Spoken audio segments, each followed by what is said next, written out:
اگر علم نہیں آتا تو اہل علم کی مجالست و مصاحبت کے ذریعے سے علماء سے ربط اور تعلق رکھو، اس کے بغیر اپنا اس زمانے میں ایمان بچانا مشکل ہے۔ لوگ کھلونا سمجھتے ہیں علماء، لوگ کھلونا سمجھتے ہیں علماء کی مجالست کو۔ میں قسم کھا کے کہتا ہوں، اگر اس زمانے سے علماء اپنے کو تھوڑے دن کے لیے بھی دور کر لیں، پوری امت فتنوں کا شکار ہو جائے گی۔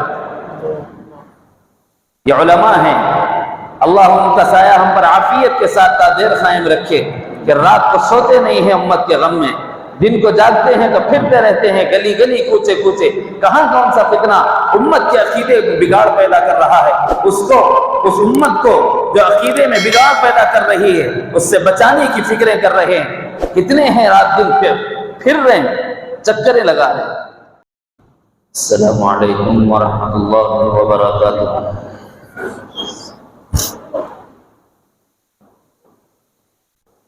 الحمد لله نحمده ونستعينه ونستغفره ونستهديه ونؤمن به ونتوب إليه ونتوكل عليه ونعوذ بالله من شرور أنفسنا ومن سيئات أعمالنا، من يهده الله فلا مضل له ومن يضلله فلا هادي له، ونشهد أن لا إله إلا الله وحده لا شريك له، ونشهد أن سيدنا ونبينا ومولانا محمدا عبده ورسوله صلى الله عليه وعلى آله وأصحابه وبارك وسلم تسليما كثيرا كثيرا، أما بعد، أعوذ بالله من الشيطان الرجيم، بسم الله الرحمن الرحيم، يا أيها الذين آمنوا اصبروا وصابروا ورابطوا واتقوا الله لعلكم تفلحون، صدق الله العظيم۔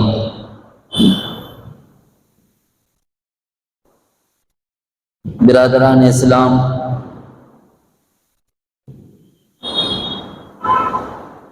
آج کی مجلس میں تھوڑی علمی گفتگو کرنا چاہتا ہوں، کیونکہ کہیں کہیں جب بیٹھ جاتے ہیں تو ایسا احساس ہوتا ہے کہ یہاں کے لوگوں کو کچھ تعلیم دے کر جانا چاہیے۔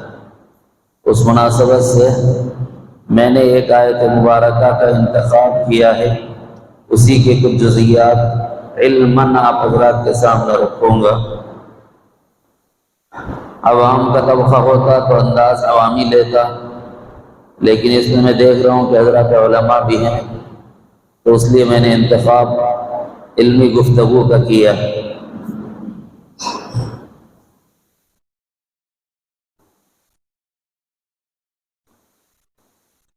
حضرات صوفیہ کے پاس تکمیل مراتب جو کراتے ہیں، اس کی بدایت میں ایک چیز ہوتی ہے جس کا نام ہے تخلیہ، اور دوسری چیز ہوتی ہے اس کا نام ہے تحلیہ۔ تخلیہ کا مطلب ہوتا ہے ناپسندیدہ چیز کو اپنے اندرون سے نکال دینا، اور تحلیہ کا مطلب ہوتا ہے پسندیدہ چیز کو اپنے اندرون میں اتار لینا۔ سلوک میں 10 مقامات ہیں جس کو مقامات عشرہ کہا جاتا ہے۔ ان مقامات عشرہ میں ایک مقام صبر کہلاتا ہے، یعنی ولی جو ہوتے ہیں نا کیٹیگریز میں، جس کی جتنی صفات بڑھتی گئی اور اس صفت میں وہ متمکن ہوتا گیا، وہ اس درجے کا ولی بڑھتا جاتا ہے۔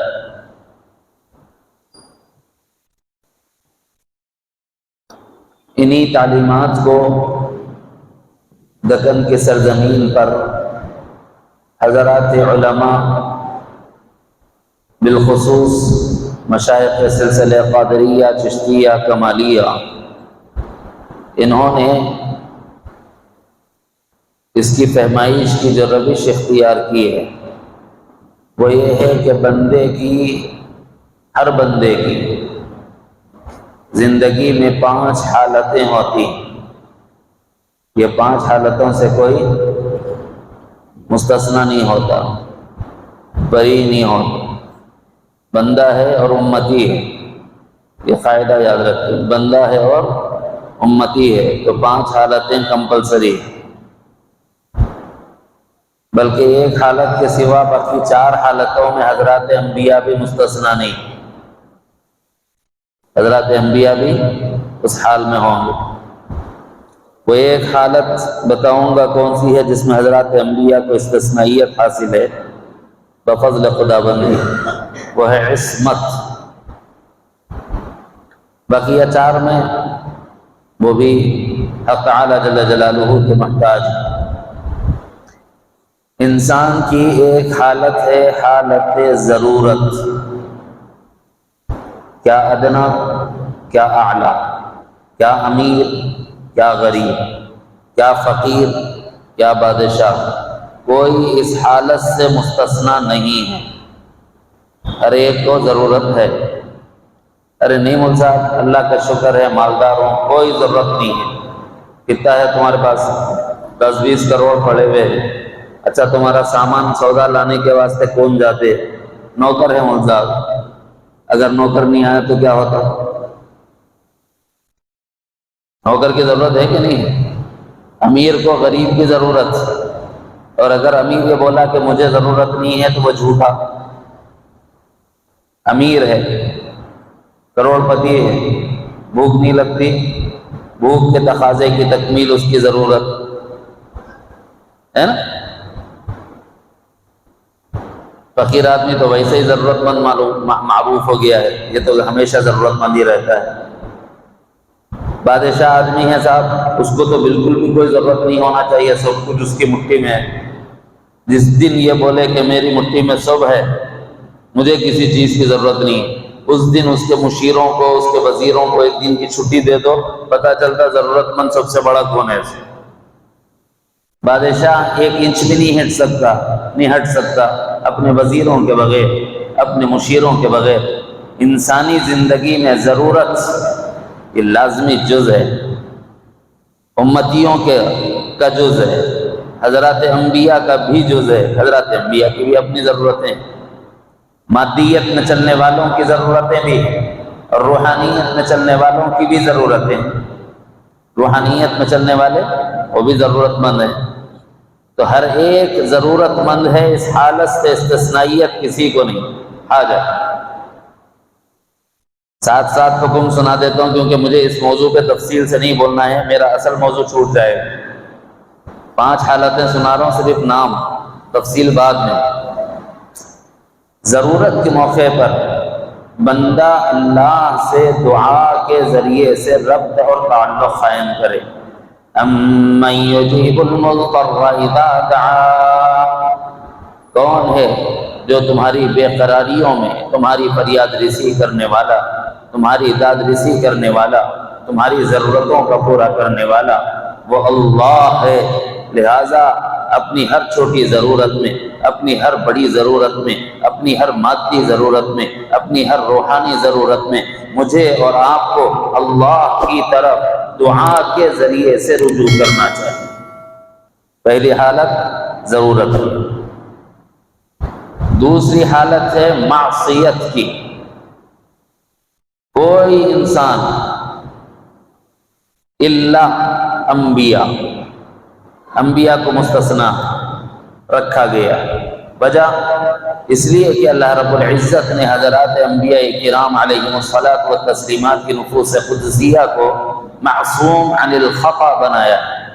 ان سے کوئی گناہ نہیں ہو سکتا، ان سے کوئی لغزش نہیں ہو سکتی، ان سے کوئی بھول چوک نہیں ہو سکتی، کیونکہ وہ اللہ تعالیٰ کی حفاظت میں ہیں، اللہ تعالیٰ کی نگرانی میں ہیں، اللہ تعالیٰ کی نگہبانی میں ہیں۔ لہذا انبیاء کو چھوڑ کر باقی جو ہے، چاہے وہ صالح ہو، چاہے وہ شہید ہو، چاہے وہ صدیق ہو، چاہے وہ کسی بھی بلند و بالا درجے پر فائز ہو، بے اعتبار روحانیت، مادیت تو مادیت، بے اعتبار روحانیت، صالحیت والا بھی، شہادت والا بھی، صدیقیت والا بھی، معرفت والا بھی، کوئی بھی معصیت سے خالی نہیں۔ اگر کوئی دعویٰ کرا کہ میں معصوم ہوں تو وہ گنہگار ہے، کیونکہ اس نے اپنے کو نبی بتایا۔ معصوم نبی کا خاصہ ہے، عصمت نبی کا خاصہ ہے۔ اگر کوئی بولا میں معصوم، سمجھ لو کہ انہیں گڑبڑ کر رہا۔ عقیدے کی حفاظت کرنا، بہت سے لوگ بتائیں گے میں پاک، میں معصوم، میں بے گناہ، نہیں چلے گا جناب۔ کوئی دعویٰ کر ہی نہیں سکتے۔ کیوں نہیں کر سکتے؟ اللہ نے قاعدہ ہی نہیں بنایا، اس لیے الانسان مرکب من الخطأ والنسیان، انسان بنایا گیا ہے، ترکیب دیا گیا ہے خطا کے ذریعے سے اور نسیان کے ذریعے سے، یعنی اس کے خمیر میں یہ بات بھول ڈال دی گئی، اس کے خمیر میں نفس ڈال دیا گیا۔ اب یہ نفس اس کو برائی کی طرف لے جائے گا ہی لے جائے گا، اس کے ساتھ شیطان پیدا کر دیا گیا، وہ برائی کی طرف لے جائے گا ہی لے جائے گا۔ پہلے ہی اچھی تھی، سمجھ میں نہیں آئے گا، آواز تھوڑا سا پھٹ رہی ہے، کافی تھی پہلے، سنائی دے رہا تھا ماشاءاللہ۔ ایک سیکنڈ میں درست کر لیجئے، جزاک اللہ۔ آواز آ رہی نا؟ آواز آ رہی نا سب کو؟ کافی ہے یہ انشاءاللہ، کیونکہ مضمون سمجھنا ہے، علمی ہے۔ ایک بھی چیز مس کریں گے تو اب لمبا مضمون مس ہو جائے گا۔ انسان کی پہلی حالت ضرورت، اور ضرورت انبیاء کی بھی ہوتی ہے، امتیوں کی بھی ہوتی ہے، امیروں کی بھی ہوتی ہے، غریبوں کی بھی ہوتی ہے، نوعیتیں الگ ہوں گی لیکن ہے ضرورت۔ ضرورت میں اللہ رب العزت سے ربط اور تعلق دعا کے ذریعے سے کرنا۔ دوسری جو حالت ہے وہ ہے حالت معصیت، انسان بنایا گیا ہے، ترکیب دیا گیا ہے، خطا یعنی بھول چوک، اس سے لغزش ہوتی ہے، نسیان اس سے بھول چوک ہوتی ہے، لہذا کوئی انسان یہ دعویٰ نہیں کر سکتا کہ میں معصوم ہوں۔ اگر کسی نے دعویٰ کیا تو وہ دراصل در پردہ دعوی نبوت کر رہا ہے۔ سمجھ رہے ہیں؟ بہت لطیف نقطہ دے رہا ہوں آپ کو، چونکہ میں نے شروع میں کہا ان کی بات کروں گا، حاضر رہنا۔ جس نے کہا میں معصوم ہوں، کھل کے نبی ہوں نہیں بول رہا، در پردہ یہ دعویٰ کر رہا ہے کہ میں نبی ہوں، کیونکہ نبی معصوم ہوتا ہے۔ اور ہمارے نبی امام الانبیاء سید العالم جناب محمد الرسول اللہ صلی اللہ علیہ وسلم کے بعد کسی کو بھی نبی مانے رہتے باقی پتہ کٹ جاتا اسلام سے، ربط ٹوٹ جاتا ایمان سے، تعلق ختم ہو جاتا دین و شریعت سے۔ یہ ہے دوسری حالت۔ ارے صاحب میں گنہگار آدمی، سیاہکار آدمی، رات میں، دن میں، تنہائی میں، مجمع میں، اکیلے مل کر بہت میں نے علم غلم کام کیے ہیں، کیا کروں؟ کوئی مسئلہ نہیں، دامن شریعت کھلا ہوا ہے، رب کی رحمت واہ ہے۔ پروردگار عالم یہ فرماتے ہیں اے ایمان والو، اگر تم سے خطا ہو جائے، اگر تم سے بھول چوک ہو جائے، اگر تم سے نسیان ہو جائے تو تم معافی مانگ لو، میں رب غفور الرحیم تمہارے گناہوں کو معاف کر دوں گا۔ فَقُلْ تَسْتَغْفِرُوا رَبَّكُمْ إِنَّهُ كَانَ غَفَّارًا، تم اپنے رب کو مغفرت کرنے والا پاؤ گے، بشرطے کہ توبہ کے ذریعے سے اللہ کی طرف رجوع کیا جائے، اور توبہ بھی خالص ہونی چاہیے۔ توبوا الی اللہ توبۃ نصوحا، توبۃ نصوح ہو، ایسی پکی توبہ کہ پھر ٹوٹنے نہ پائے، ایسا عزم کرنا، ایسا ارادہ کرنا۔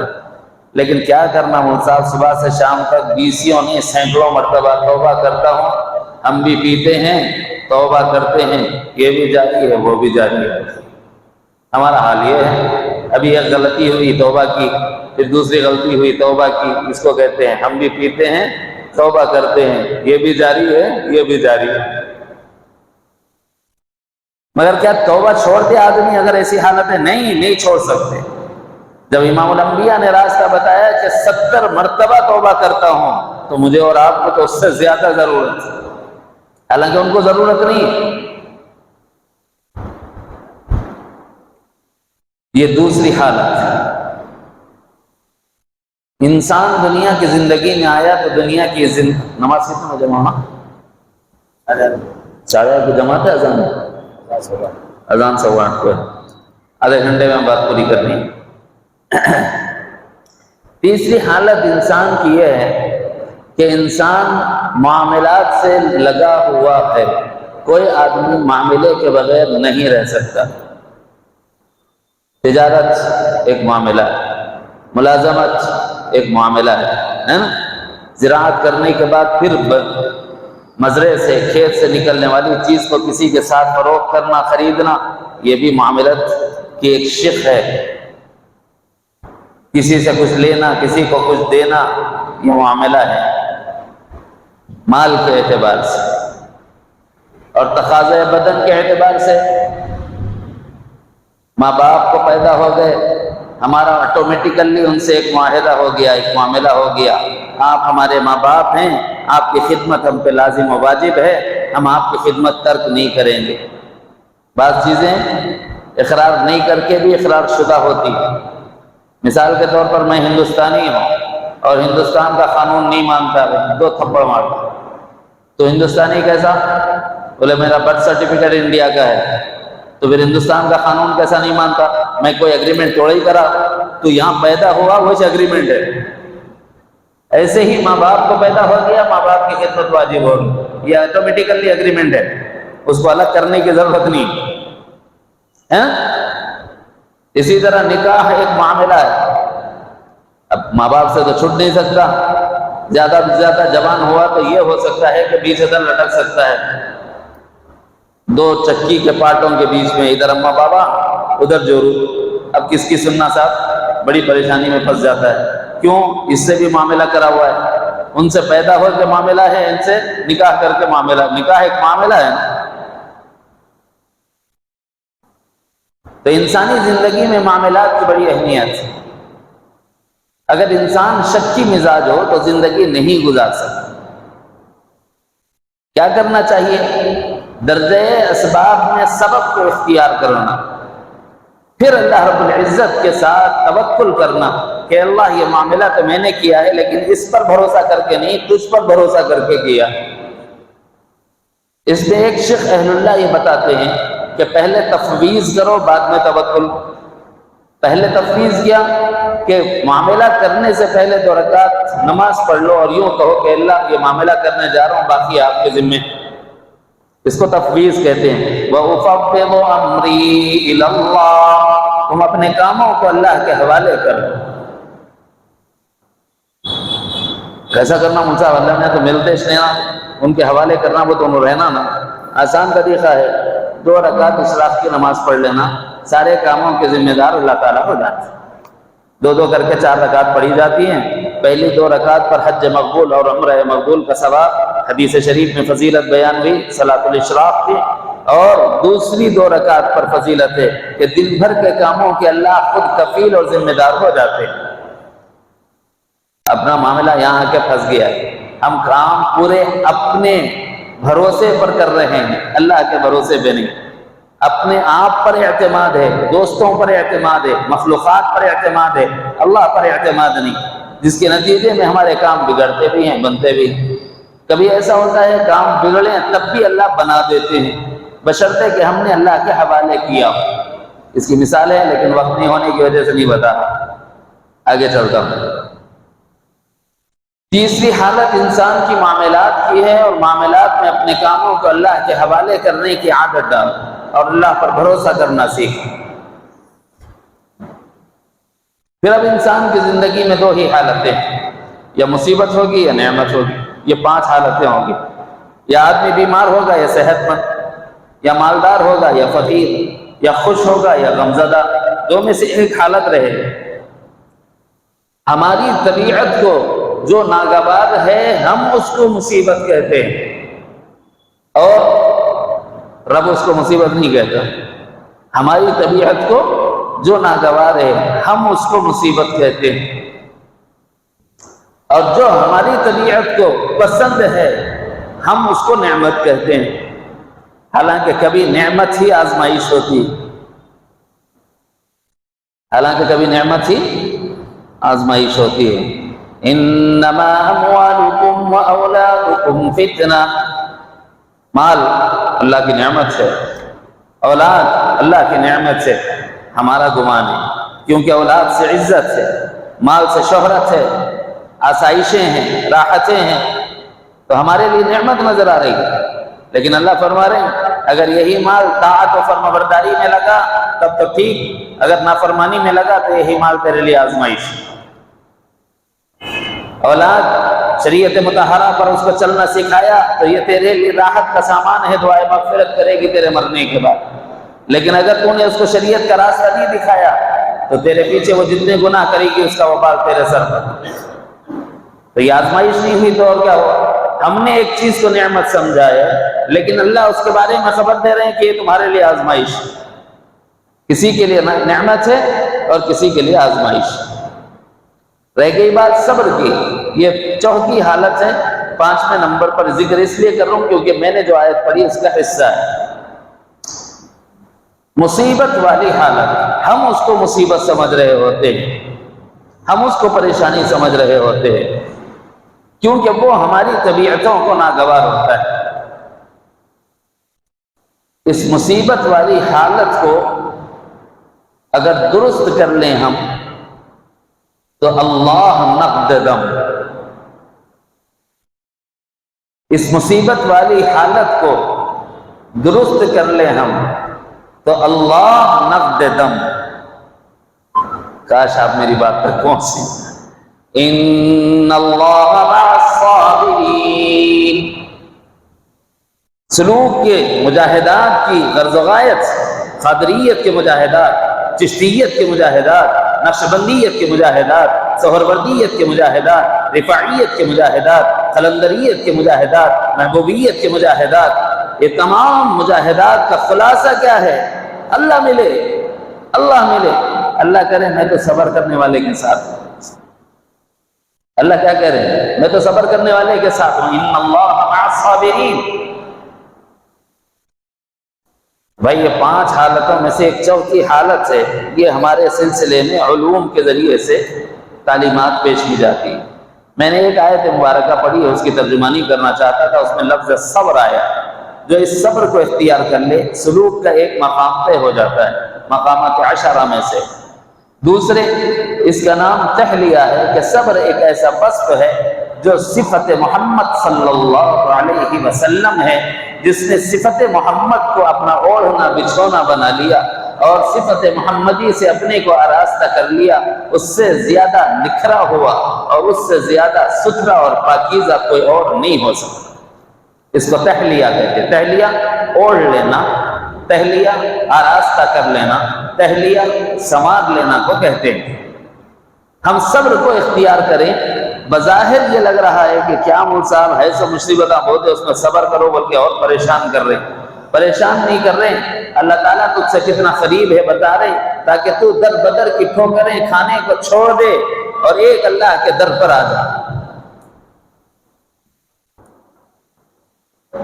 اسی کی تلقین کی سورہ عصر میں اللہ تعالیٰ نے وَالْعَصْرِ إِنَّ الْإِنسَانَ لَفِي خُسْرٍ، قسم زمانے میں ہر انسان نقصان اور گھاٹے میں اور خسارے میں، إِلَّا الَّذِينَ آمَنُوا وَعَمِلُوا الصَّالِحَاتِ، مگر وہ لوگ، ان کی استثنائیت کے ساتھ، جو ایمان والے ہیں اور اعمال میں اعمال صالحہ والے ہیں، وَتَوَاصَوْا بِالْحَقِّ وَتَوَاصَوْا بِالصَّبْرِ، جو اوامر الہیہ کو پورا کرتے ہیں اور نواہی الہیہ سے بچتے ہیں اور اوامر الہیہ کی تلقین کرتے ہیں اور نواہی الہیہ سے لوگوں کو روکتے ہیں، یعنی منکرات سے لوگوں کو روکتے ہیں۔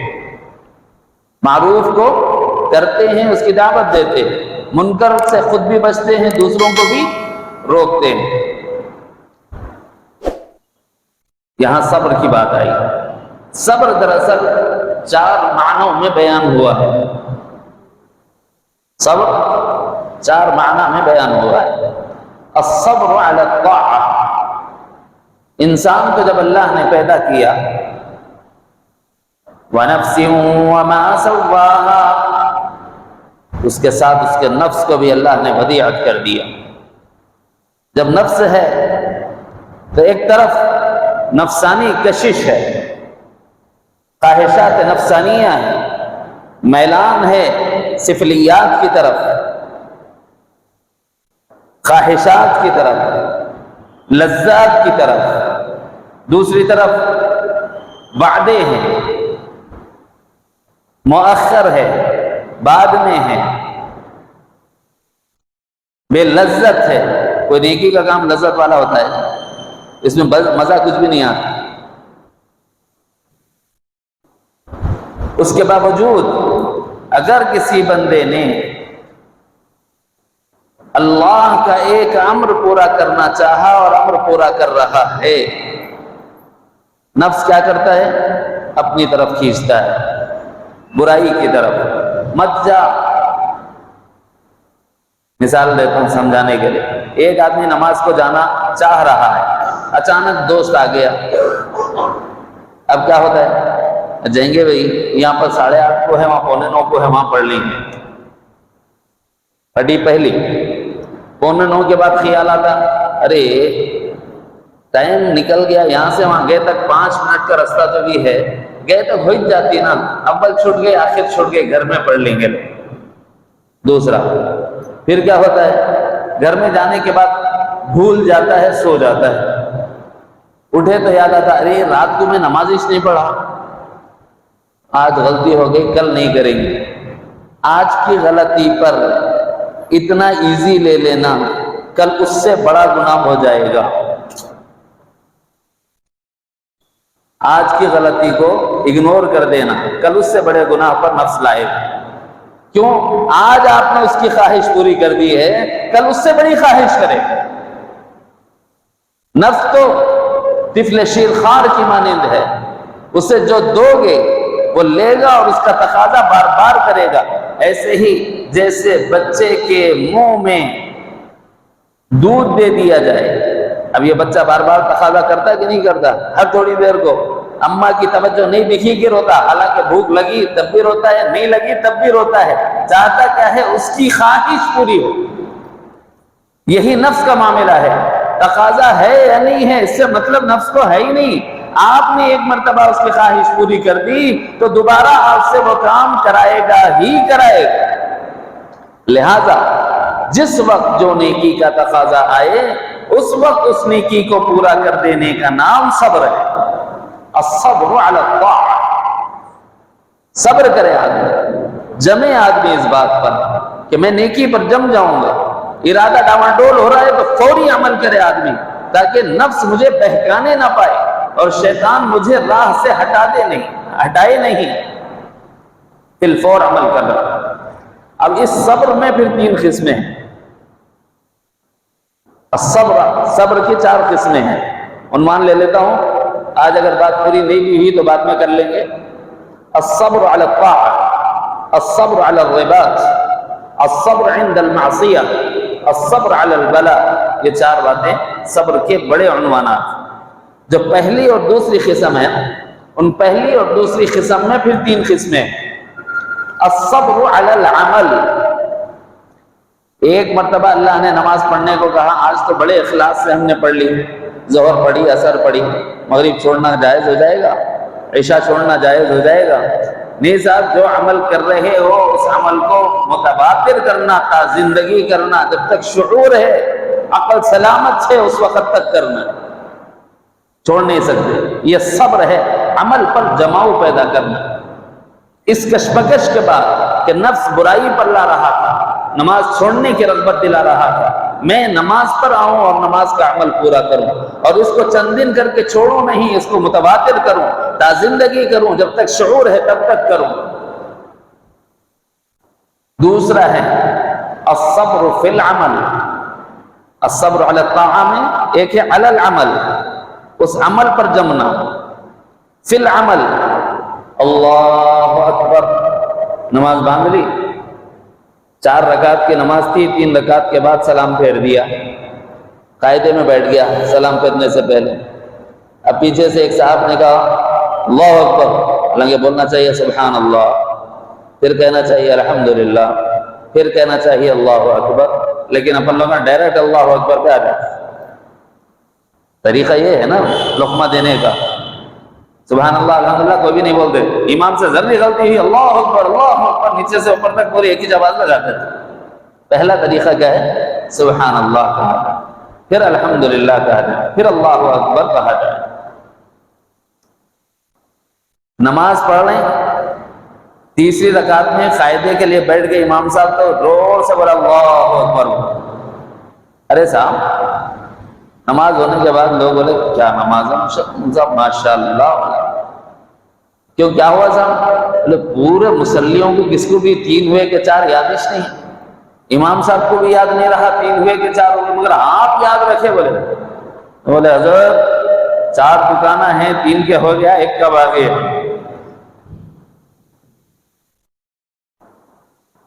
پوری کرے تو میرا حساب پورا ہونا نا. نماز میں دل و دماغ حاضر نہیں، شعور نہیں کہ میں اللہ کے حضور میں کھڑا ہوں. حالانکہ امام الانبیاء نے خبر دی ہے کہ ہم بندگی اللہ کی ایسے کریں جیسے ہم اللہ کو دیکھ رہے ہیں. ان تعبد اللہ کأنک تراہ، تم عبادت ایسی کرو جیسے تم اللہ کو دیکھ رہے ہو. اللہ تمہارے سامنے حاضر و موجود ہے. فإن لم تكن تراه فإنه يراك، اگر تم اس کو دیکھنے کی اپنے میں بصیرت نہیں رکھتے تو کم سے کم اتنا شعور تو ہو کہ وہ اللہ حاضر موجود ہے اور مجھے دیکھ رہا. کیا ہماری نمازیں ایسی ہیں؟ الصبر فی العمل کا مطلب یہ ہے کہ جب نماز کو یا کسی عبادت کو بندہ کھڑا ہو، کسی طاعت کو بندہ کھڑا ہو، تو عمل کے دوران حضور قلبی کے ساتھ عبادت کو پورا کرے، غفلت کے ساتھ عبادت کو نہ کرے. الصبر عن العمل تیسری قسم بھی ہے. الصبر عن العمل کا یہاں کیا معنی ہے؟ حضرات صوفیہ کے پاس بسا اوقات ایسا ہوتا ہے کہ ایک آدمی رات کو اٹھتا ہے، رات کی تنہائی ہے، اللہ اکبر کہا، تہجد پڑھ لی، صبح کو وہ باہر آیا، فجر کی نماز کے بعد میں ذرا جلدی اٹھ کے بھاگنے جا رہا. 2-4 دوستاں چائے والے روز کے روک لیتے، ارے کیا ہوا رہا چائے کو نہیں آ رہا، کہاں جا رہا؟ نہیں وہ تہجد میں اٹھ گیا تھا نا، اس واسطے نیند آ رہی، ذرا جا کے پڑھ جاتا. کیا ہوا؟ کچھ خیال آیا کیا ہوا؟ نہیں آیا ابھی خیال. آپ نے اپنے ایک پوشیدہ عمل کو جو اللہ کے ساتھ کیا تھا، اخلاص کے ساتھ کیا تھا، دنیا سے چھپا کے کیا تھا، ایک عمل کے ذریعے سے دوسرے کے سامنے ظاہر کر دیا اور ریا کی وجہ سے عمل پورا غارت کر لیا. الصبر عن العمل، طاعت کرو لیکن طاعت کے بعد اس کا شعور رکھو، اس کا لحاظ رکھو کہ کہیں ریا اور سمعہ کی وجہ سے میرا وہ عمل برباد نہ ہو جائے. جو عمل ایسا کرے گا اللہ کیا کہتے ہیں؟ جس کے لیے کیا اس سے اجر لے لے، میرے پاس کیا ہے؟ بچنے کی ضرورت ہے. یہی 3 چیزیں اپلائی ہوتی ہیں الصبر علی الرباط.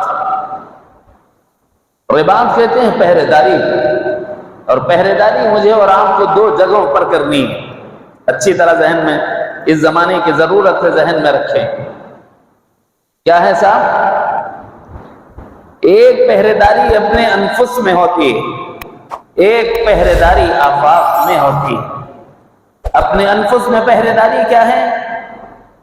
میں اپنے دل کی حفاظت کروں علم کے ذریعے سے، اہل علم سے ربط اور تعلق کے ذریعے سے، کہ کوئی باطل عقیدہ میرے دل میں آنے نہ پائے.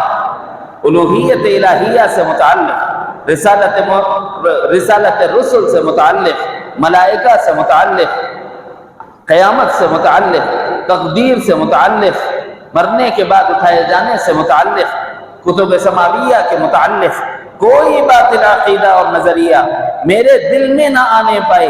اپنے انفس کی، اپنے دل کی حفاظت کرنا، یہ ہے رباط. پہرے داری کرو، دل میں بے ایمانی نہ آنے پائے. اگر علم نہیں آتا تو اہل علم کی مجالست و مصاحبت کے ذریعے سے علماء سے ربط اور تعلق رکھو. اس کے بغیر اپنا اس زمانے میں ایمان بچانا مشکل ہے. لوگ کھلونا سمجھتے ہیں علماء، لوگ کھلونا سمجھتے ہیں علماء کی مجالست کو. میں قسم کھا کے کہتا ہوں اگر اس زمانے سے علماء اپنے کو تھوڑے دن کے لیے بھی دور کر لیں، پوری امت فتنوں کا شکار ہو جائے گی. یہ علماء ہیں، اللہ ان کا سایہ ہم پر عافیت کے ساتھ تا دیر قائم رکھے. کہ رات کو سوتے نہیں ہیں امت کے غم میں، دن کو جاگتے ہیں تو پھرتے رہتے ہیں گلی گلی کوچے کوچے، کہاں کون سا فتنہ امت کے عقیدے میں بگاڑ پیدا کر رہا ہے، اس امت کو جو عقیدے میں بگاڑ پیدا کر رہی ہے اس سے بچانے کی فکریں کر رہے ہیں، کتنے ہیں رات دن پھر رہے ہیں، چکریں لگا رہے ہیں، اخیار زمانہ ہے وہ۔ اخیار ولیوں کی قسم کو کہتے ہیں جو صبح شام چکر لگاتے رہتے ہیں لوگوں کو دین پہنچانے کے لیے، علم پہنچانے کے لیے۔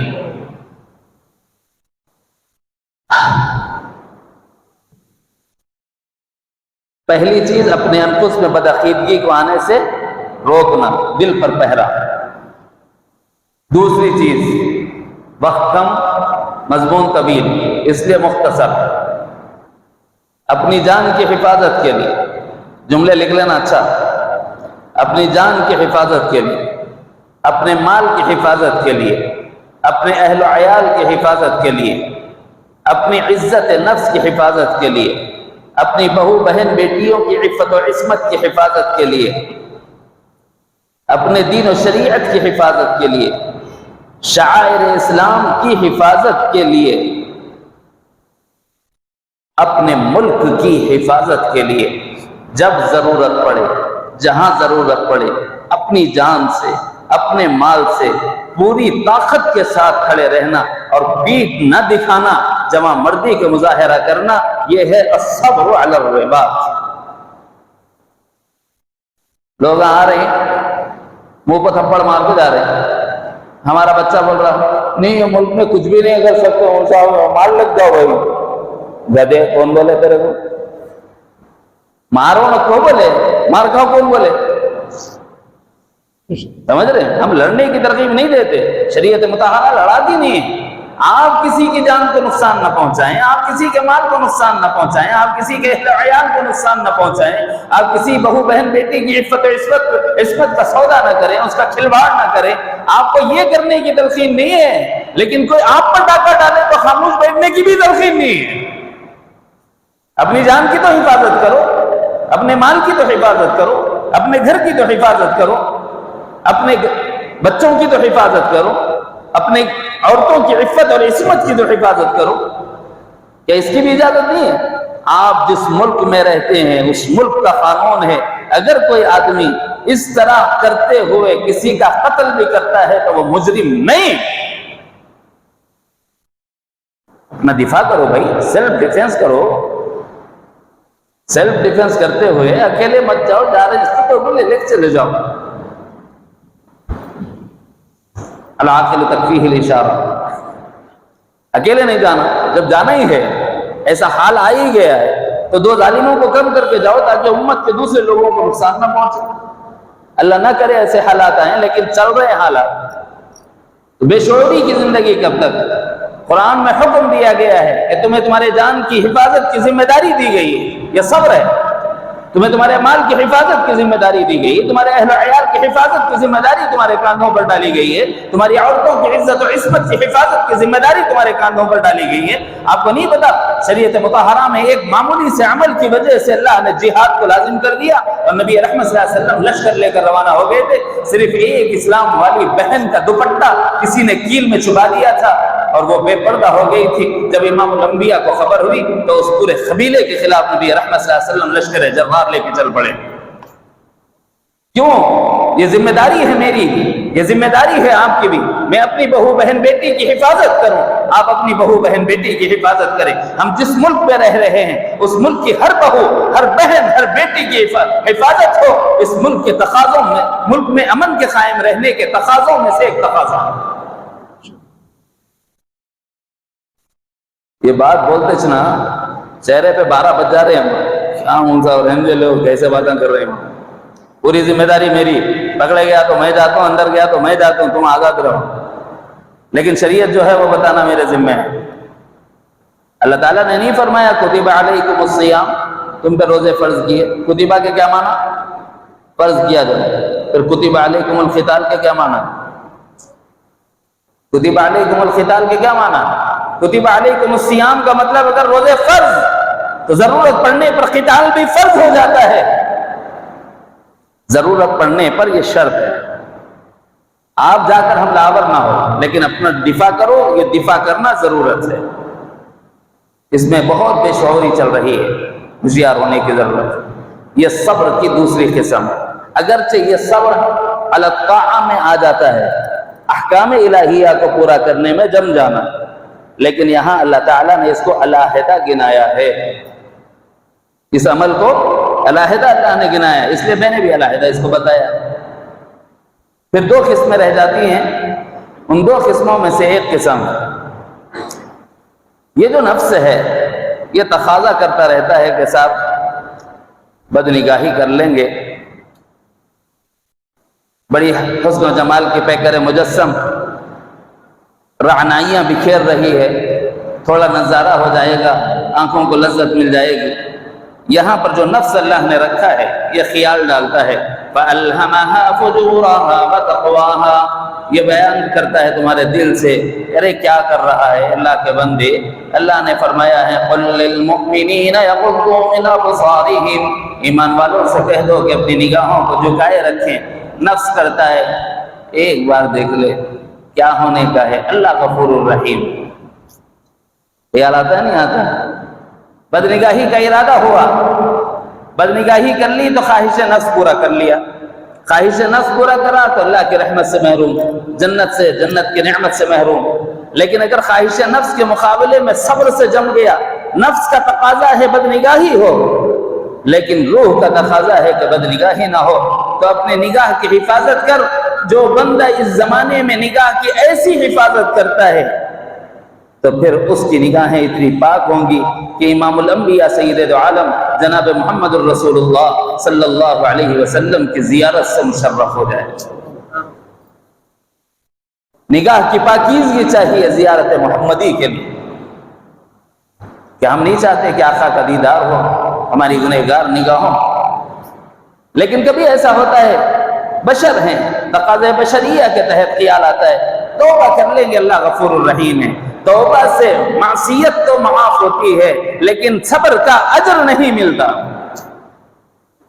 توبہ سے معصیت تو معاف ہو گئی، جو غلطی کی تھی وہ تو معاف ہو گیا، لیکن اگر نگاہ جھکائے رکھتا تو صبر کرتا، اور صبر کا جو اجر ہے وہ ہے ان اللہ مع الصابرین، اللہ کو نقد دم پاتا۔ اسی لیے حضرت حکیم اختر صاحب رحمۃ اللہ علیہ کے مضامین پڑھ لو، ان کی پوری تعلیمات کا خلاصہ نگاہوں کی حفاظت، کتنا چھاننا ہے چھان لو بھائی۔ اسی لیے ہمارے شیخ حضرت شاہ صوفی غلام محمد صاحب رحمۃ اللہ علیہ نے یوں ارشاد فرمایا، شرمندگی خیال گناہ پر کمال ہے، شرمندگی خیال گناہ پر کمال ہے، کر کے گناہ کوئی پشیماں ہوا تو کیا۔ بدنگاہی کا جب خیال آیا، بدنگاہی کر کے پشیمان ہوا تو یہ کمال نہیں، کمال یہ ہے کہ خیال گناہ پر پشیمان ہو کہ میں اللہ کا بندہ، اللہ کے حکم کے خلاف میرے اندرون میں جذبات کیسے آ گئے۔ الصبر عند المعصیہ، جب نفس برائی کا تقاضا کرے اپنے نفس کو روک لینا، اس کا نرلا مت دینا، بولنا کہ تیری نہیں چلنے دوں گا، وقت نہیں ہے۔ اسی لیے آخری جملہ، الصبر علی البلاء ای الوباء، وبائیں ہیں، بیماریاں ہیں، بلائیں ہیں، پریشانیاں ہیں، مصائب ہیں، تو ایمان والوں کی شان کیا ہونا چاہیے؟ الذین اذا اصابتهم مصیبہ قالوا انا للہ وانا الیہ راجعون۔ جب کسی بندے مومن پر کوئی مصیبت آئے تو اس کی زبان پر اللہ کا ذکر ہو کہ ہر چیز اللہ کی طرف سے ہے، اللہ کی طرف لوٹ رہی، اور دل اس کا اس کے معنی اور مفہوم کا ادراک کر رہا ہو کہ یہ میرے مولا کی مرضی سے ہوا ہے۔ اس کے بعد اب دو حالتیں ہو جاتی ہیں، ایک حالت یہ کہ کسی بندے پر مصائب، حالات اور تکلیفیں آئیں اور بندہ اللہ کی طرف رجوع کرے، پھر بھی دعائیں قبول نہ ہوں، اب بندہ آگے نکل کر اور معصیت کرتا ہے، یوں کہتا ہے بہت توبہ کر کے دیکھ لیا، بہت دعائیں کر کے دیکھ لیا، کچھ بھی نہیں ہو رہا، سب بیکار وظیفے، بیکار باتیں ہیں۔ اب اس کے بعد انقباض آ گیا روحانیت کا، اب اس کے بعد معصیت کا دروازہ کھل گیا، اب بے محابہ اللہ کی نافرمانیاں ہونا شروع ہو گئی، تو سمجھ لو کہ یہ حقیقی مصیبت ہے، یہ مصیبت عذاب تک لے جاتی ہے۔ یہاں اللہ نے تجھ کو ایسا اس لیے بنا دیا تاکہ تو اللہ کے پاس آئے تو اللہ کے عذاب کو مستحق گردانا جائے۔ معصیت کا دروازہ کھلے گا، اب پھر یہ کیوں ہوتا ہے؟ جب اللہ سے بے اعتنائی برتتا ہے، توجہ کو ہٹا لیتا ہے۔ اس کے برعکس اگر ایسا کرتا ہے کہ نہیں، میری زندگی اللہ کی دی ہوئی، میرا مال اللہ کا دیا ہوا، میری عزت اللہ کی دی ہوئی، میری راحتیں اللہ کی دی ہوئی، میرے آل اولاد اللہ کے دیے ہوئے، اگر مجھ سے اللہ اس میں سے کوئی چیز لے لیتا ہے اور کوئی اس اچھی چیز کے مقابلے میں میری طبیعت کو جو ناپسند ہے وہ دے دیتا ہے، تو وہ حکمت خدا بندی ہے، اور میں فیصلے خدا بندی سے راضی ہوں تو اس کو مقام رضا نصیب ہو جاتا ہے، اس کو مقام رضا نصیب ہو جاتا ہے۔ صرف ایک صبر کے کرنے سے پروردگار عالم اس سے راضی ہو جاتے ہیں۔ ذرا بتاؤ اس سے بڑی چیز اور کیا ہو سکتی ہے کہ جس سے اللہ راضی ہو جائے؟ اسے اور کیا چاہیے؟ صبر 4 معنوں میں بولا گیا، الصبر علی الطاعہ، الصبر علی الرباط، الصبر عند المعصیہ، اور الصبر علی البلاء۔ پھر الصبر علی الطاعہ، الصبر علی الرباط کے اندر 3 اجزاء بتائے گئے ہیں، الصبر علی العمل، الصبر فی العمل، الصبر عن العمل۔ یہ سب صبر ہی سے متعلق ہے۔ اپن لوگ صبر بولے تو خالی ایک ہی سمجھ رہی، بخار آیا تو برداشت کرنا ہے نا، بٹوا گھوم گیا تو ذرا خاموش ہو جانا، بس شکوہ شکایت نہیں کرنا، اس کا نام صبر ہے؟ نہیں بھائی، صبر تو ایک معنی میں نہیں ہے، اتنے معنی میں بولا گیا ہے۔ جو بندہ ایسا صابر بنتا ہے تو پھر اللہ نقد دم ہے۔ ان کے بارے میں اللہ رب العزت نے بشارت دی ہے، ان اللہ مع الصابرین، اللہ تعالی صبر کرنے والوں کے ساتھ۔ اللہ مجھے اور آپ کو علم نافع، عمل مقبول عطا فرمائے۔ صبر کرنا ہے، صبر کرنا ہے، کہاں کہاں کرنا، کیسا کرنا، وہ آپ کو ذہن میں بیٹھ گیا ہو گیا، امید کرتا ہوں اس کے مطابق چلیں۔ اللهم لك الحمد كله ولك الشكر كله، اللهم لا نحصي ثناء عليك أنت كما أثنيت على نفسك، اللهم صل على محمد وعلى آل محمد وبارك وسلم، اللهم ربنا آتنا في الدنيا حسنة وفي الآخرة حسنة وقنا عذاب النار، اللهم اغفر لي ولوالدي ولجميع المؤمنين والمؤمنات والمسلمين والمسلمات الأحياء منهم والأموات إنك سميع قريب مجيب الدعوات۔ اے اللہ ہمارے گناہوں کو معاف فرمائیے، خطاؤں کو درگزر فرمائیے، سیئات کو حسنات سے مبدل فرمائیے، اے اللہ رحم کا کرم کا معاملہ فرمائیے، عفو اور عافیت کا معاملہ فرمائیے، اے اللہ رات کے اندھیرے میں، دن کے اجالے میں، جان جان کر انجانے میں، اکیلے کیے ہوں، مل کر کیے ہوں، جو گناہ ہم سے ہوئے اپنے کرم سے معاف فرما دیجیے۔ اے اللہ چھپ کر کیے ہوں، علانیہ کیے ہوں، ڈرتے ڈرتے کیے ہوں، نڈر ہو کے کیے ہوں، اے اللہ ہر گناہ معاف فرما دیجیے۔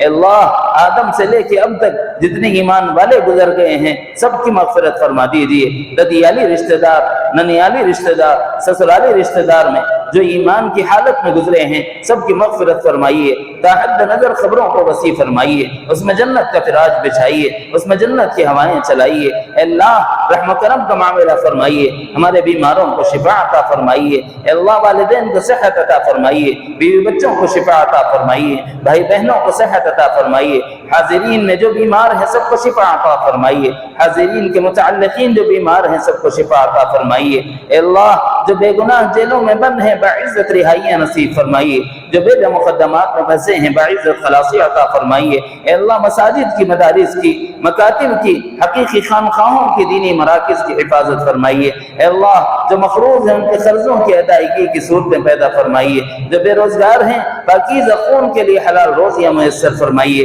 اے اللہ جو بچے اور بچیاں بے نکاح ہیں مناسب جگہ ان کے رشتوں کا انتظام فرما دیجئے، محبت کرنے والے جوڑوں کو ملا دیجئے۔ اے اللہ جن میاں بیوی میں اختلافات ہیں اپنے کرم سے دور فرما دیجئے، باہم مودت و محبت نصیب فرمائیے، ٹوٹتے گھرانوں کو جوڑ دیجئے، بکھرتے خاندانوں کو متحد فرما دیجئے، مولا کرم کا معاملہ فرمائیے۔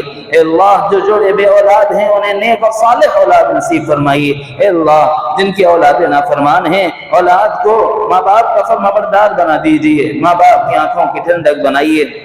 اے اللہ ہمیں اپنے بڑوں کی آنکھوں کی ٹھنڈک بنائیے، اے اللہ ہمارے چھوٹوں کو ہماری آنکھوں کی ٹھنڈک بنائیے۔ اے اللہ جب تک زندگی ہو اسلامی زندگی نصیب فرمائیے، جب اس دنیا سے جانا مقدر ہو ایمان پر خاتمہ نصیب فرمائیے۔ اے اللہ بیٹھے مجمع کی دلوں کی حالتوں کو آپ خوب جانتے ہیں، آپ علیم بذات الصدور ہیں۔ اے اللہ سب کے جائز مقاصد کو پورا فرمائیے۔ اے اللہ ہماری دعائیں اپنے فضل و کرم سے اپنے محبوب جناب محمد الرسول اللہ صلی اللہ علیہ وسلم کی برکت سے قبول فرمائیے۔ وصلی وسلم وبارک علی حبیبک سید المرسلین والحمد للہ رب العالمین۔